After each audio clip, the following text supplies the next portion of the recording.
Hi, this is Arvind Baswan, and welcome to another great, fantastic episode of Bondi Hill. And as you know, that we always bring to you famous people from various walks of life, and which have been in touch with Bollywood and India and us at various point of time, along with my co-host and friend Ravi Kamboj. Hey Ravi, how are you, man? Namaste from Goa. Namaste, namaste. You sober enough? Sober enough, yeah. I haven't started drinking as yet. It's too early. It's not 12. Oh, it's 12 now. I can start. You It's can officially afternoon. start drinking now. Yeah. Yeah, absolutely. And today's guest, Ravi, you want to introduce him, or do you want me to introduce him? How do Oh, I you? love to introduce him because, Okay, let's go. Let's hear it from you. yeah. And so today's guest is Robert Love, director of Riverside Theatres. Hi, Robert. Hello, Ravi, and hello, Avin. Nice to see you both. Same, man. I'm seeing your face after 5, 6 years now since I moved to India. You look a bit more Yeah. tousled, and I look a little older. You'll never get old, Robert. I've been aging, and you've been tussling. Because I'm having a local arak. So Yeah, that's why. Yeah. yeah. He So recently clean shaved himself yeah. and colored I had tinted his hairs and no, I haven't. I shaved, but not colored my hair. That's a natural color. So a little bit about Robert. I have known Robert for some time. The first time I met him was at Riverside when I was part of Parramatta, the famous Indian South Asian art festival in Western Sydney. And, I was with John, who was the curator for Paramasala. And we had a meeting at Riverside, because most of the programming was happening at Riverside. And I was looking after the film program. And that's the first time I met Robert. And it was a great meeting. I thought he was a visionary and who was somebody who was very passionate about what he was doing. And after that, we stayed in touch. We kind of professionally and personally interacted with each other for a long time. And from Annandale, when I moved to Parramatta, I always used to go to Riverside to watch theater or any other programs. And Robert was very generous to give me passes a lot of time. So, Robert, thank you for those free passes and free drinks. Oh, I still remember. we miss you now, having you in the theatre. Boys. well, I I can come. do. I can come for free passes and free drinks anytime. I'll take you up you on that, have Avin. you have to be charming for that. Well, Show your I'm not charms, very far Arvind. from there. so, I'm so Robert, so glad to have you on our show, That's a and pleasure. we would love to just go through, a bit of your personal life, a bit of your professional life, just so we and our audience in India and Australia will get to know you better. Because most of the people, I think, they know you as a director of Riverside. I'm not sure many people have seen the other side of you. So maybe we'll try to explore that a little bit. And yeah, and it's going to be very easy, kind of a friendly conversation, bit of a banter, and that's how it's going to be. fantastic. Thank you, Ravi, for much elongated introduction and giving me the insight about how to approach Robert for the freebies. I would like to Good um, luck. get him to that. So, Rob, just wanted to ask you, have you ever been to India? Which city you visited, and what did you like most when you were there? I have been to India. I went to India in 1999, and I went to Mumbai and to Delhi. I was there for about 10 days, and I came along on behalf of the Edgley organisation, which is a big sort of a commercial producing organisation in Australia, and they wanted me to have do a little bit of a feasibility study as to whether it would be possible to tour the English National Ballet and the Moscow Circus, which they had here in Australia, to India. So I headed off to do just that, and it was a fascinating 10 days. a very busy 10 days. I took one day off when I went to the Taj Mahal. Yeah. I got up very early and got on a bus out of Delhi, and we rattled down a road. We eventually got down to there and had a look at the Red Fort. Is it the Red Fort and the Taj Mahal and Yeah. wandered around. So it was terrific. And then a very long bus trip back. I think I got back about 11 o'clock at night. I think I left at 5 a.m. So that was my one day off. And the rest of the time, I looked around at many things actually, from entertainment centres. In Mumbai had a little bit more than Delhi, it seemed to me. And I went, and some of those places may still be there. I went to in Mumbai. I went to NCPA. Sorry, which one? NCPA. That's it. What's that called? That's National. What the full name? It's in Nariman Point. It's a huge. Yes, I think that's right. Where it's a very big centre. Yeah. I think they had a film festival there, or a film institute or something. And I also look around that, and it was very much a venue that had that was really for concert type activity. Absolutely, we were obviously looking for something that had an opportunity with a fly tower. There was only one theatre, I think, in Mumbai at the time that I came across that actually had a fly tower. So there was one in the school too. And it only sat about 500 people, but a number of European companies had toured to there and had presented shows there. And I also went to some of the things I really enjoyed. I went. You'll like this because it was related to the film industry. I went up to there was a lovely woman whose name I can't remember her first name. She was from the Kapoor family, of which there are I'm sure. And she was a film producer, and she also ran a little theatre up in the old filmmaking district in Mumbai. Famous You're talking about Sanjana Kapoor. Yes, and she had a little theatre there, which was near a university, and a lot of students used to come there to eat. They had an outdoor dining area as well, and a very rough little raw theatre, which reminded me very much of the Griffin Theatre, or the old Nimrod Theatre here in King's Cross, which was very much just wooden benches and very simple lighting. But they also had an awesome bookshop, I remember, which was outside. And the bookshop had just about every possible theatre book you could think. It was a great trip, and I haven't been back, and I would like to go back because I met some absolutely fantastic people during that period of time. Because you've been involved with theatre most of the time. Were you theatre inclined from the beginning, or just fell into it accidentally? No, I was sort of inclined to it. I certainly loved playing theatre, dress ups and making little shows at home when I was still at primary school, that's for sure. And by the time I got to secondary school, I was in the drama society, and I was performing in plays regularly at school. This was in Brisbane. I grew up in Perth. I was born in Perth, and then I moved to Brisbane where I had my secondary education. And through that school drama, I eventually got involved in doing a couple of shows at the La Boite Theatre, which is still there today. Not that theatre, because they knocked it down, built a much more impressive one. In those days, it was just an old Queenslander house on stilts, and they gutted the inside of the building and put sort of some seats just around on the sort of bench seats around the perimeter of the room, and we used to act out plays there. This was in the 60s, and I was still at school at that point. So yes, so I didn't really, and then I decided I was going to go to do a degree at University of New South Wales. I originally thought I wanted to be an actor, and I auditioned to go to NIDA, the National Institute of Dramatic Art, but I didn't get in. A lot of other people auditioned at the same time as me and went on to become very famous. So I decided I'd take the next best thing and go and do a degree, which I did. So in a sense, I was heading towards it really from school.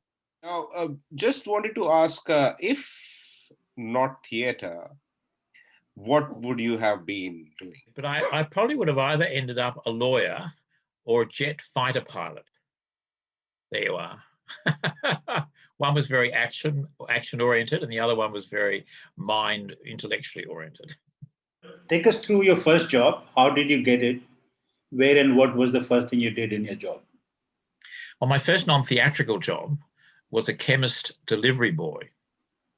Oh, I used to deliver pills and things to wow. people. I used to get on my bike and I'd head off and I'd have a whole list of places that I have to take these things. This is when I lived in Brisbane still. And I used to head off on my bike. I eventually got a license and graduated to a somewhat ramshackle sort of Holden utility, I remember, which I don't think was very safe. But anyway, I'd go off and do this, and I'd do that well into the night. It'd be dark by the time I finished my delivery. So that was my first non-theatre job. My first theatre job was with the Australian Theatre for Young People, which still exists as an organisation in Sydney to this day.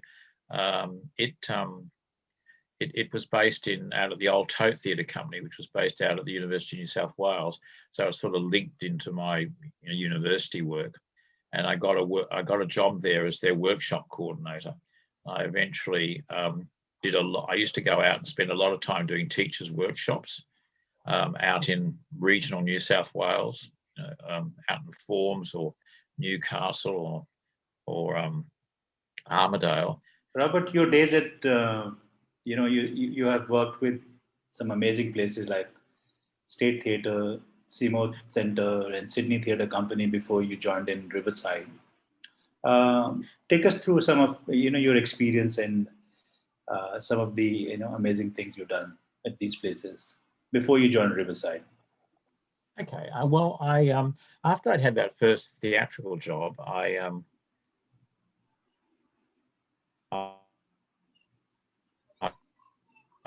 started a theatre company, which was a theatre education company. I started that, and it toured all around New South Wales and a lot into Western Sydney.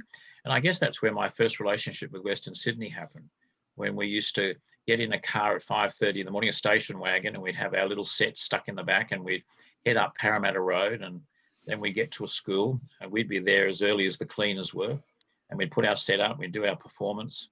Then we'd pull the set down, go to another school, set it up again at another school, do another performance and pull it down. And then we'd also get to meet the afternoon cleaners. So I felt as though we got to know the cleaners. And in between that, we did a lot of performing in schools. So that was Tow Truck Theatre.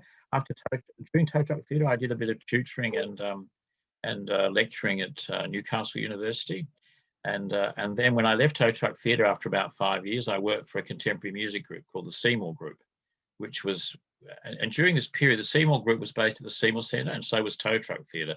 So I sort of moved from Tow Truck Theatre to a contemporary music group and worked there for about 18 months with a wonderful music director, a man called Stuart Challender, who also became the chief conductor for the Sydney Symphony Orchestra a couple of years later, but sadly died very young.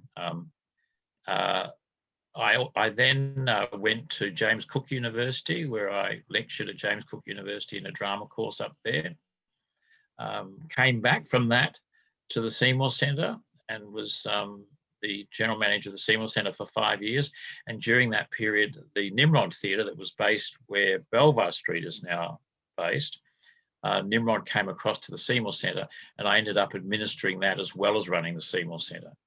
So that took up another 5 years or so of my life, and we did a lot of original productions, and we also had a lot of shows that came in. Peter Brook came a number of times and did shows at Riverside, and lots of international shows, but also national shows.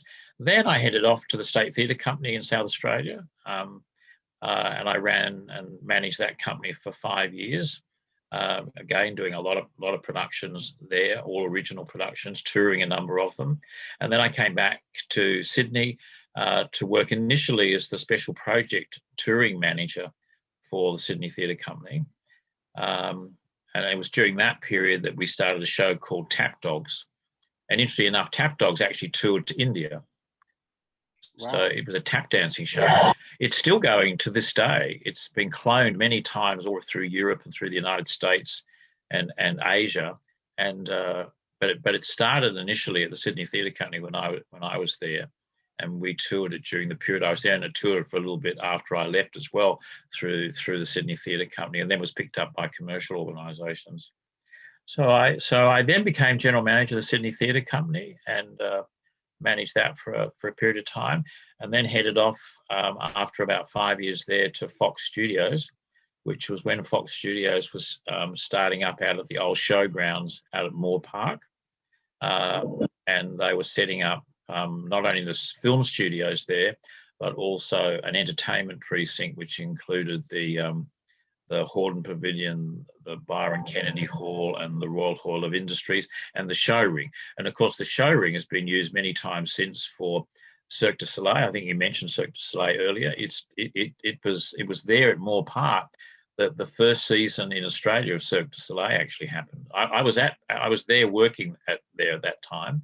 I remember it was a fabulous opening and a great after-show party. I remember the party. Ravi would have been very good there, I think.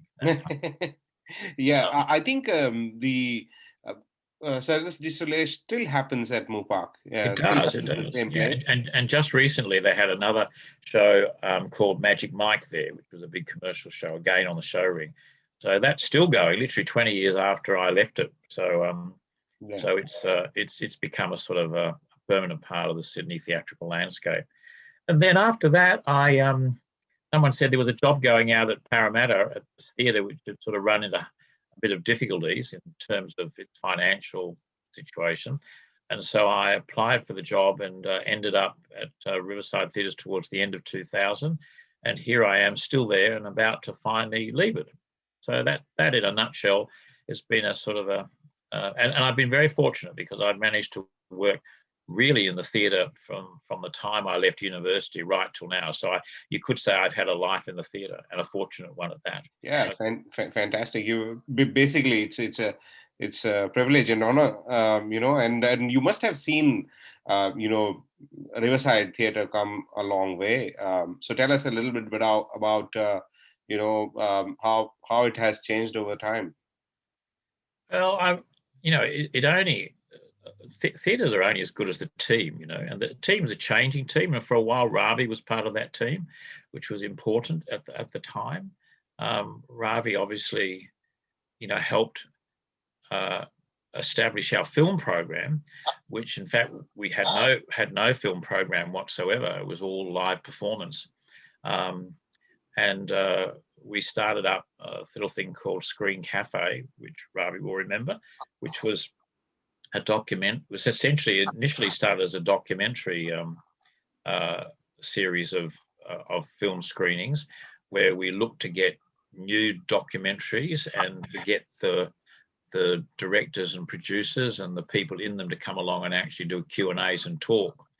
And in fact, we still do that to this day. We don't, Screen Cafe as a concept is gone, but we still do a lot of documentaries, and we still have a lot of guests coming along. For example, just recently we screened Rosemary's Way, which was a film about Rosemary. I can't remember Rosemary's second name, but she just won Australia's during the Australia Day ceremonies. She won the Local Hero Award, and she works with all sorts of migrant communities. She works for the police department, but she works in trying to improve situations out in the community. And a documentary was made involving her, so we screened that documentary. We did have an association with her because she was in a play called the Walkham Hills African Ladies Troupe, which was looking at female migrants who'd suffered some sort of trauma in their home countries before they came to Australia. And a theatre show was created, which premiered at Riverside. Rosemary was in that show. She's African and had come from Africa where she'd experienced that. And that show then went to the Opera House and then went to South Bank in London and toured all over the place. But Rosemary, at the end of the day, wasn't an actor, although she was an actor in that show. She basically is a community welfare worker and does an amazing job. So that documentary was made. It was screened with us probably only a month ago. Rosemary came along to do the Q&A. So that tradition that Ravi was involved in at the very beginning continues to this day. So that's one transformation at Riverside. We didn't have a film program. We now have a fairly solid film program, which happens every week. We've got a permanent film programmer now who works on that. In terms of when I arrived, it would be more likely there would be three weeks of empty theatres with nothing happening, and then something would happen. Now we have a program which happens every week. You go onto our website, you'll see there's an extraordinary amount of diverse activity, both in terms of genre, in terms of the genres we do, but also the types of people doing it. We have major theatre companies, international performance groups. We have community groups. We have emerging new groups. We, of course, started our own production house called the National Theatre of Parramatta back in 2015, and it now creates original productions from the ground up. We do about 4 or 5 of those every year, as well as our Presents program, where we present a range of national, international and local work from all over the place. So Riverside's become a much busier place, and I always like to think of it as it's a theatrical smorgasbord. There's people used to say to me, "What's your point of difference?" And I think our point of difference is our diversity. What sort of legacy you want to leave behind? Now, of course, we have heard about that you want to move away from Riverside in some time. And what do you foresee happening in Western Sydney in particular? Well, I hope that the legacy is that the theatre is really open to everybody. It's the theatre is very much about providing opportunity, and a place where the community can congregate and can sort of celebrate. They can express themselves, but they also can it's a great place to come and meet, chat and talk. We've been looking to do a redevelopment of Riverside, of trying to build a slightly bigger and more expansive venue, which would allow for that meeting place aspect to actually be extended a bit. So there was more opportunity for hospitality areas, more opportunity for communities to actually come along and eat, meet, and, if you like, see performances or participate in performances directly. So the legacy is really trying to make sure that the doors are always open. I always say, when anyone rings up, I'm always happy to meet people. A lot of people go, "Oh no, you've got to filter people through. You can't see everybody." I go on the principle, let's see everybody. Let's keep saying yes until maybe we have to say no. I'd much prefer to keep trying to keep those doors open and providing opportunities for people. So that's the legacy I'd like to see, that whatever happens in the future, that the doors remain open, that the theatre provides opportunity for community artists and the public to interact, to get to know each other, to learn new things, to reflect on what our world's made up of. All of the things you'd expect a good sort of performing arts centre to be involved in. That's the real Robert love. Incredible. Thank you very much, Robert, for sharing that. I think the last question before we get into the rapid fire round. Now, Robert, since you said you're going to retire and all that, so just take us through your hobbies. What are you going to do once you semi-retire, or just tell us what you're going to do. Well, I'm going to do a bit of gardening. I was actually doing a bit of gardening today, although I must say the body gets a bit tired doing the gardening, all that bending over. But, everyone says gardening, but I will do some gardening. I like flying drones. I've been buying up a little bit of film equipment and lighting equipment and sound equipment and a black magic box so I can stream. So I'm thinking I might, and I started to tell that story of how I'd actually done some story time sessions for the Wentworth Point Community Centre and Library.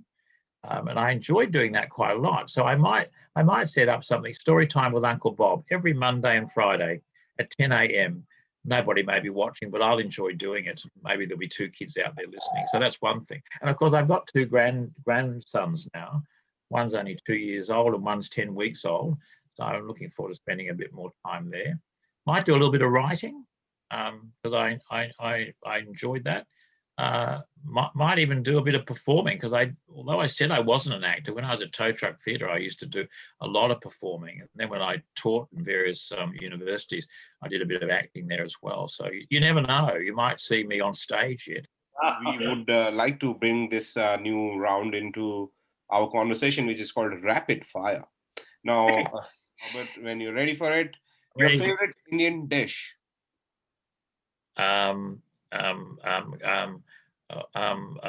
Butter chicken. Obvious. Your favorite playwright? David Hare.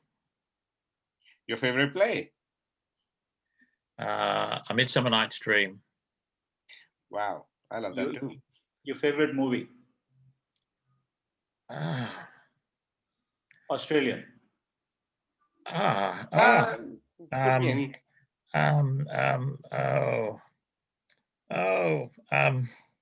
You're growing old, Robert. There's so many of them. Okay, any. I'm going to say a recent one, The Dresser. Okay. The Dresser. Your favorite place in Australia? I'm going to say the Incredible Here and Now, which is a local play written by Felicity Castagna, who's a local playwright here in Parramatta. One Hindi word you know?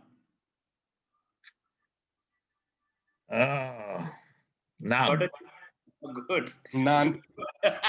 That would qualify. I have had a little bit, but I can't remember it. Sorry. Namaste. Namaste is another one. Your favorite director? What, film director or? It could be any film director or play. I would still say Peter Brook. Is a way into our last question for the rapid fire. Is your favorite Shakespeare adaptation?